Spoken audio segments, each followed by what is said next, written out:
Hello everyone, আমার একটি ছোট্ট মিনি ব্লগে তোমাদের সকলকে স্বাগত। কালকে সন্ধ্যাবেলা বেরিয়ে পড়েছিলাম বড়মাসের সাথে কিছু শপিং করতে। প্রথমেই আমি চলে গিয়েছিলাম একটা ব্লাউজের দোকানে।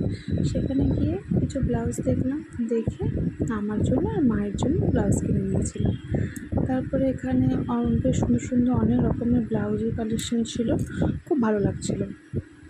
তারপরে আমরা ব্লাউজের দোকান থেকে বেরিয়ে চলে গেছিলাম বালুরঘাটে, প্রায় 30 থেকে 35 বছরেরও হয়তো বেশি আগের বিখ্যাত মাটন কষা, তার সাথে পোলাও।